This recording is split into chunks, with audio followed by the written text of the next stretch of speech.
إن الحمد لله ثم الحمد لله نحمده ونستعينه ونستهديه وعليه نتوكل ونتوب إليه ونعوذ به من شرور أنفسنا وسيئات أعمالنا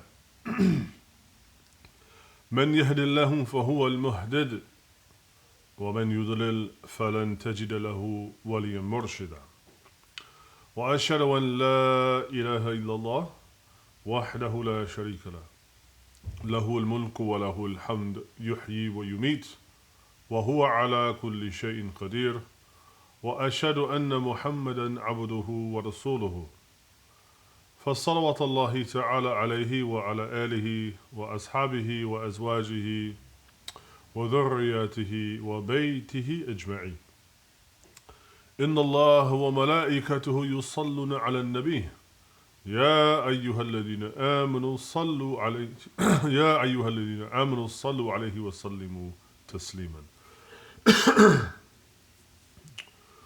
وسلم على اليوم بتحية الجنة السلام عليكم ورحمة الله تعالى وبركاته أما بعد يقول عز وجل في كتابه الكريم أعوذ بالله من الشيطان الرجيم يا أيها الذين آمنوا اتقوا الله حق تقاته ولا تموتن إلا وأنتم مسلمون وبعد. Inshallah, I hope that this is finding you all in good spirits, inshallah, on the best day of the week and the best day in creation, of course, Yawm al-Jum'ah. And after sending praises and extolling that only our praise belongs to Allah and asking Him to, of course, bless His beloved Prophet Sallallahu Alaihi Wasallam, we repeat the advice of Allah in His book. يا أيها الذين آمنوا اتقوا الله حق تقاته ولا تموتن إلا وأنتم مسلمون. O people of faith, right? Have fear of Allah, have respect and reverence of Him as it is His right to be done so. And do not die except in a state of submission. Do not die except as a Muslim. I want to talk a little bit today, changing corners a little bit. I know that probably for weeks upon weeks now, we have been hearing about quarantine and this and that, and it is the reality of what it is. But I want to talk a little bit about something different today. But to help us along that path, I want to relate a hadith that we can find collected in At-Tirmidhi. And it's one in which the Prophet ﷺ, it's amazing how his words will come true, and it's amazing how his words will, the wisdom of them will be revealed to us, and how they will have meaning and significance and application in all parts of our life. So the Prophet ﷺ is relating to us something on the authority of Abu Sa'id al-Khudri, one of the great companions of the Prophet ﷺ. He says, Al-ardu kulluhu masjid.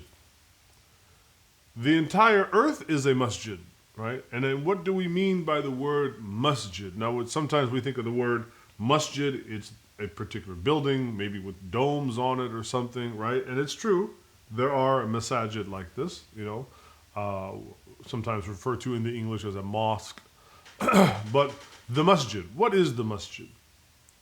The masjid linguistically means what? The place of sajda.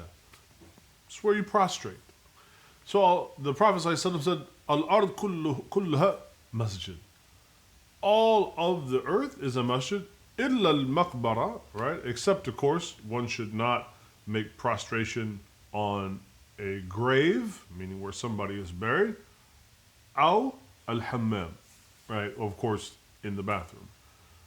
ولكن بغيرهما كل أرض كلها مسجد. Other than that, all of the earth is a masjid. So when we are home and we find ourselves in this situation with things being what they are, your home is now a masjid. Your garage is now a place of sajda, a place of prostration, a place of worship.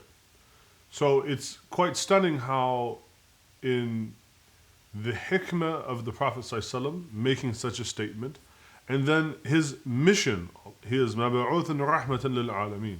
He is sent as a mercy to all of the world, so that even in a time of difficulty, a fitna or calamity, our home can now become a masjid.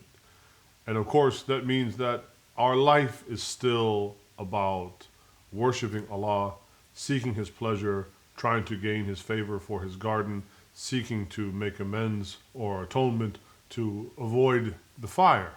And even this gives a further elucidation of the meaning of ما خلقت الجن والإنس إلا ليعبدوني. We didn't create the jinn or the ins, the human beings, for any other purpose than to worship us. And therefore, if our whole purpose is to worship Allah, and the Prophet ﷺ has told us that all of the earth is a place of prostration.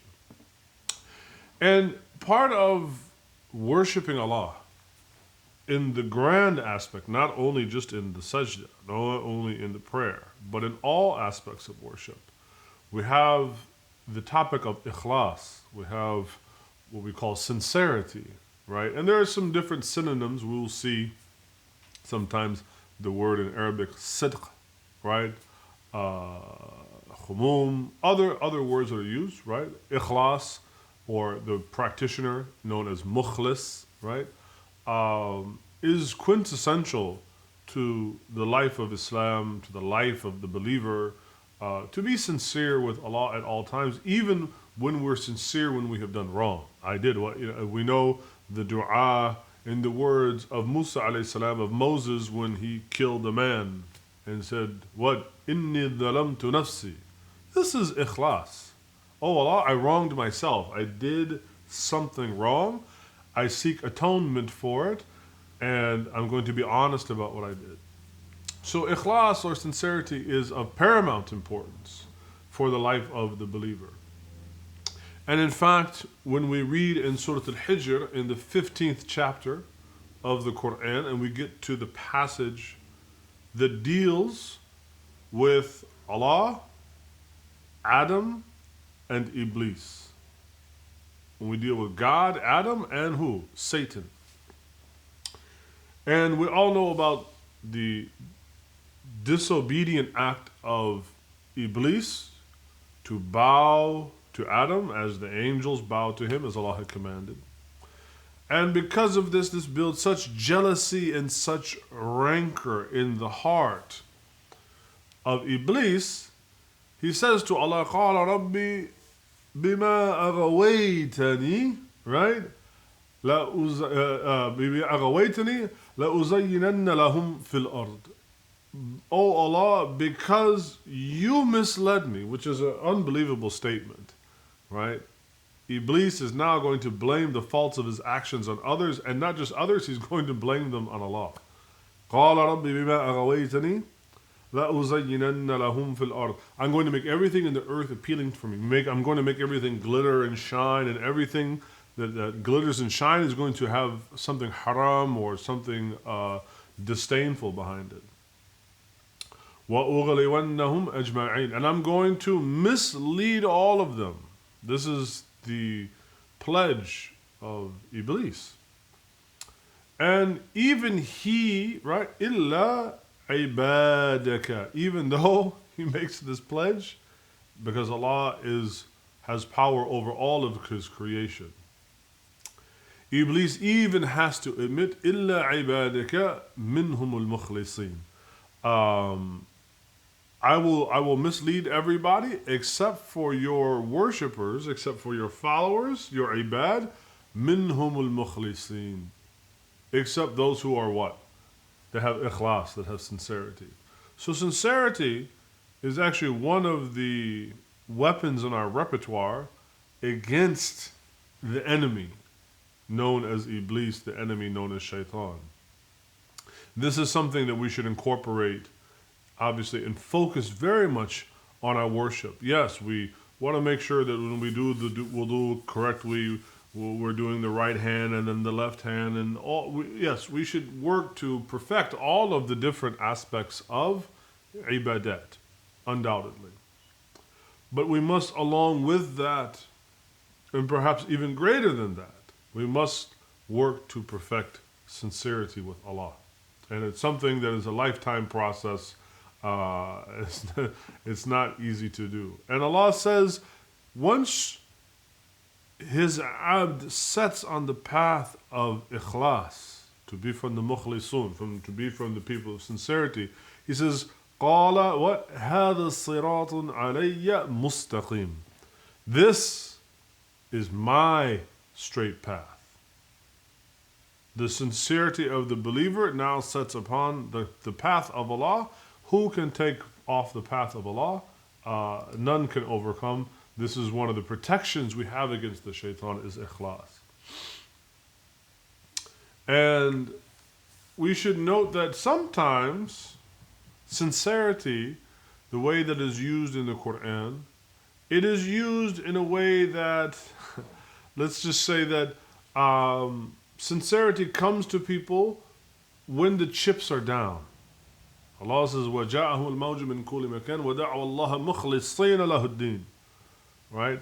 When the waves crash in from all sides and they realize that their life is perhaps going to end, they call upon Allah, دَعَوَا اللَّهَ مُخْلِصِينَ لَهُ الدِّينَ. Mukhlis. Right? They call upon Allah with sincerity. Oh Allah, إِذَا أَنْجَيْتَ مِنْ هَذِهِ لَنَكُنَّنَّ مِنَ الشَّاكِرِينَ. Oh Allah, if you save us from this, we promise to be grateful and obedient and so on. The problem with this is that if we make our sincerity a transaction, and if we make our sincerity a kind of if-then statement, well, if you give me this, if you save me, if you give me this job, if you give me this money, if you give me what I asked for, then in return I will give you. This is an incredible act of arrogance. Who are we speaking to? And that sincerity should be done for its own sake. And then that's why we find in the Quran the word ikhlas is one almost in the ism fa'il, right? The mukhlis, right? The person who's doing it. And it's attached with deen. It's attached with, for lack of a better term, religion, but really lifestyle religion, right? It's attached with these two. That there is no sincerity without deen. There is no just being a sincere person. Like, sincerity without deen is missing something. That a person can have maybe some outward appearance of being sincere, but if it doesn't connect with deen, then they are not really mukhlis. This is why Allah, mukhlisina lahu deen. So part of our deen is to be sincere. And we will note that, for instance, in Surah Al-Bayyinat, right? Allah talks about those who argued about revelation before. Those previous groups, like the Jews or the Christians, and that they split up into many different groups. Part of it was they began to argue after knowledge came to them. Allah says, وَمَا تَفَرَّقُ الَّذِينَ أُوتُوا الْكِتَابَ إِلَّا مِنْ بَعْدِ مَا جَاءَهُمُ الْبَيِّنَةُ. Like, they didn't really start to fight or differ, right, until knowledge had come to them. So one, this shows, even though we should pursue knowledge, that Allah has made it very clear in His book we should pursue knowledge, and the Prophet ﷺ has extolled us to pursue knowledge.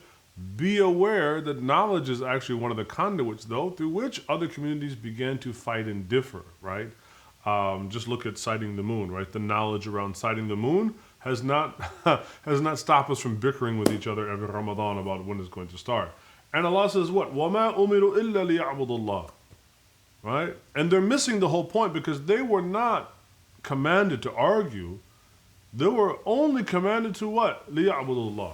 They were commanded to worship Allah, مُخْلِصِينَ لَهُ الدِّينَ, to be sincere in their religion, right? So part of sincerity is to leave off argumentation, as we will see in a little bit in a few other places to look into.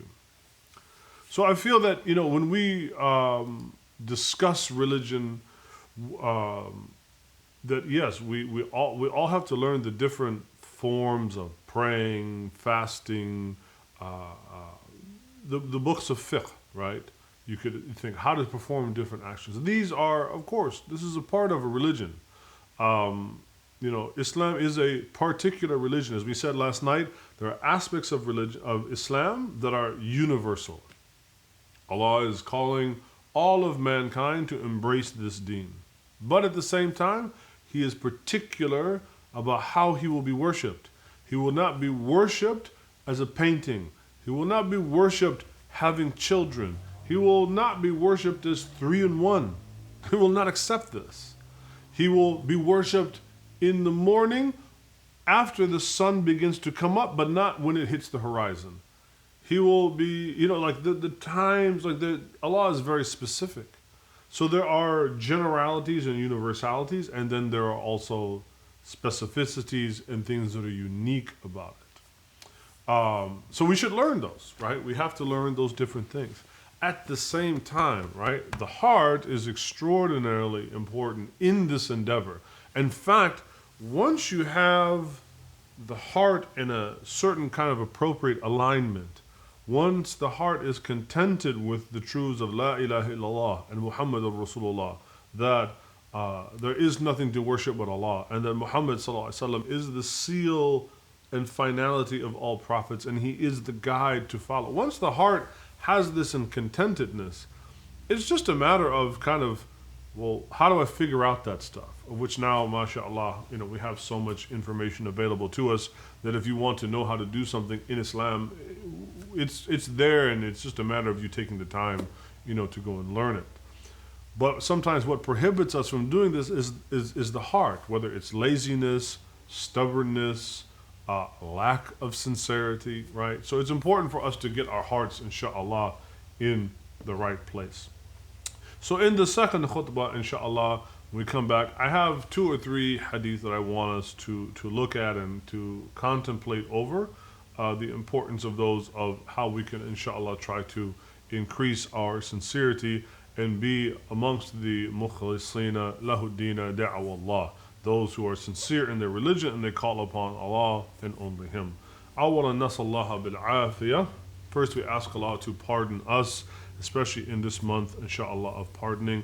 Rabbana ighfir lana dhunubana wa kaffir anna sayyiatina. Astaghfirullah, astaghfirullah, astaghfirullah. Innaka antal ghafur rahim. Alhamdulillahi wahdah. وصلواته وسلامه على رسوله المصطفى وعلى آله وصحبه ومن والاه وبعد. So Allah has said again, what Allah الذي جعل لكم الأرض في قرارا. Allah has made the earth our home, meaning that it had to be made our. This is not where we're from, right? We come from somewhere else, but Allah has accommodated and has made for us this earth a home for us, because actually we couldn't have done it ourselves. And likewise, when you go over as a guest to somebody's house and they prepare food for you and they seat you and you have coffee and tea, right? You will be on your best behavior, which includes you will be sincere with them. You will be sincere and earnest because you're appreciative of what they have given you. And certainly one of the areas that we can begin to increase our sincerity towards Allah and towards our Islam is realizing that it's not ours, it's His. Mukhlisina lahuddin. Right? The deen belongs to Allah. It was made by Him, crafted by Him, designed by Him, and chosen by Him for us. So in the way, like if you were to borrow your neighbor's, chainsaw or hammer, if you were to borrow a tool of theirs, you tend to use, or borrow their car, right? You would normally, a person of sincerity and good manners, will use it with care even more than they would use for their own things, because they don't want to go beyond the bounds. They want to be appreciative.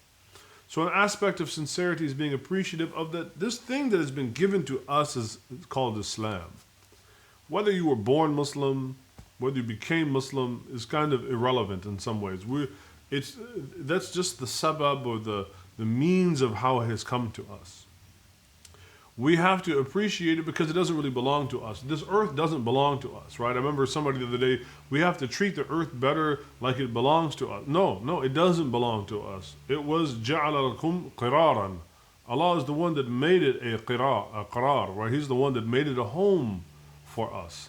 And perhaps actually we would have a better environmentalism, so to speak, is not to worship the earth as an object of worship, but to have reverence for it because it doesn't ultimately belong to us. The birds don't belong to us. The animals, they were given to us, and they were provided for us. وَسَخَّرَ لَكُم مَا فِي السَّمَوَاتِ وَالْأَرْضِ. Right? Allah has provided for us and has subjected and subdued things for us. So perhaps our attitude should be to behave with it as if it really does belong to Him, or not as if, but with the reality that it does belong to Him. It isn't really ours. So let me, one of the ways we can live with less attachment to the world, right? Like if I let you borrow my car, you're going to borrow it with the understanding you will only have it for a short period of time. Maybe you don't want to zoom around it. You don't want to get into an accident. You don't want to use too much gas. If you did, you would probably go and fill up the tank and bring it back with more gas. I'm saying if you're a person, not a heathen, if you're a person of sincerity and you borrowed something like, say, somebody's car, right, you would try to bring it back in condition better than what it was. So our attitude, this is why the environmental movement is while the heart is certainly in the right place, they're sincere but sincerely wrong in their approach, in that the earth doesn't belong to us. It belongs to Him. It is alone like everything else. And that we should have reverence for it because of who it really belongs to. Right? This is somewhere. So Allah says, Allahu alladhi ja'ala lakum al-arda qiraran wa sama'a bina'an wa sawwarakum wa ahsana suwarakum. Even our form, our bodies, right? Allah has made us. Wa sawwarakum wa ahsana suwarakum. Allah has said that He has made us, and how excellent is the way that He has made us. Wa razaqakum min at-tayyibat. And He has provided for us of all the wholesome things, even our food. It's not us. Right? Ultimately, it's His. He causes it to grow. He causes the rain to come down from the sky, mixed with the microbes in the soil. He put the microbes in the soil, right? Increasing this level of sincerity, looking beyond the obvious, and treating things to want to return them in even better shape than what they were given to us. ذَلِكُمْ اللَّهُ رَبُّكُمْ. That is really Allah, your Lord, right?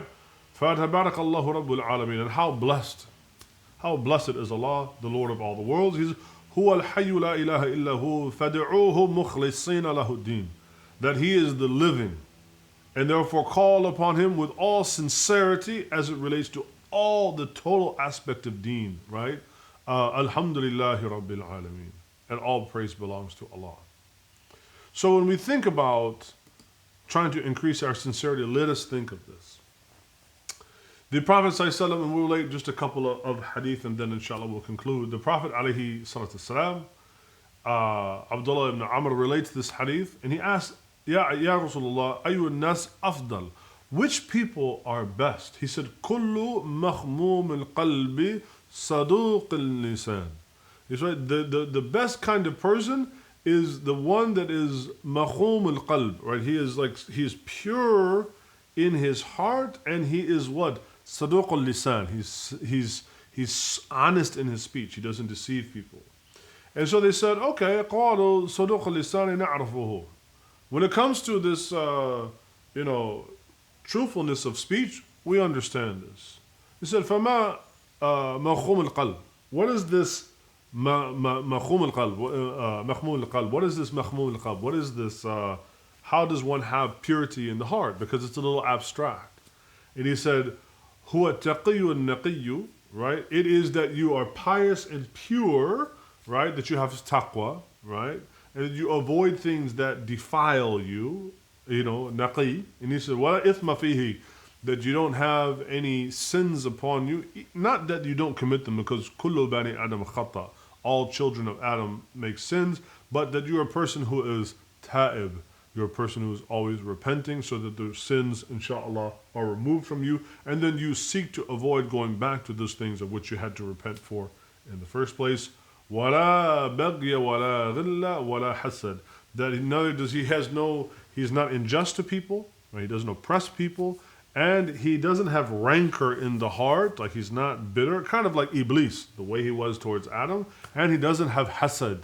When somebody has something, alhamdulillah, he sees the ni'mah, he sees the blessing of Islam manifest upon somebody, and he doesn't have any jealousy of it.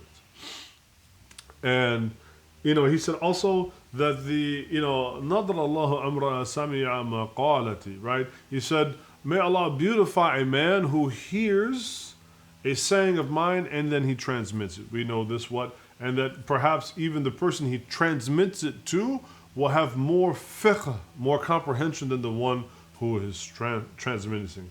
فَرَبَّ حَمِلَ فِقْهِ إِلَى مَا هُوَ أَفْقَهُ, right? It might be that the person that receives, this is why we should share and learn deen together, right? And then it says what? Sincerity in deeds. There are three people that will not be deceived in this life. The person who is ikhlas, al-amal lillah, right? The person who is sincere in their deeds, this is a person that will not be deceived, inshallah, in this life. This is وَمُنَاصَحَةُ الْأَئِمَّةُ الْمُسْلِمِينَ, giving sincere advice to the imams, right? We don't have all the answers. We are not perfect, right? And therefore, we have to also have counsel as well, right? We're not lords over you. وَلُزُومِ مَجَعَمَتِهِمْ, right? And also جَمَاعَتِهِمْ, right? And that they also they hold the necessity for being a jama'ah. And even now, while we cannot go to the masjid and pray in jama'ah, we are still a jama'ah. We are still a community in things like this, inshallah, alhamdulillah, using this technology to stay together. And then even the Prophet ﷺ said, إِذَا صَلَّيْتُمْ عَلَى الْمَيْتِ, right? If you pray over a dead person, فَخْلِصُوا لَهُ الدُّعَاء, right? Then make your, when you pray over them, make your prayer sincere. Make your prayer sincere. This is something also we find in Abu Dawood's Sunan. So there's so numerous examples we can give about being sincere, and that sincerity is a part of faith. It's a part of our deen, inshallah. And inni as'alullah an aj'alna wa aj'alkum min al-mukhlisin lahu ad-din. I ask Allah to make all of you and all of us, inshallah, from the people of ikhlas, the mukhlisin lahu ad-din, in their affairs, in their religion, inshallah. May Allah Ta'ala bless you, inshallah, to have hearts that are pure and intentions that are pure, and may Allah accept from you and bless you in this difficult time. And inshallah, may we be like those who now, as the waves crash in and we call upon Him sincerely, inshallah, when Allah saves us from this and causes this to pass, may He still keep us amongst the people of ikhlas, of sincerity. Wa salawatuhu wa salamuhu ala nabiyhi al-kareem wa ala alihi wa sahbihi ajma'in walhamdulillahi rabbil alameen. Wa jazakum Allahu khairan. Inshallah, see you tonight at 9 o'clock for our continued reflection on today's juz', inshallah. Assalamu alaikum wa rahmatullahi ta'ala wa barakatuh.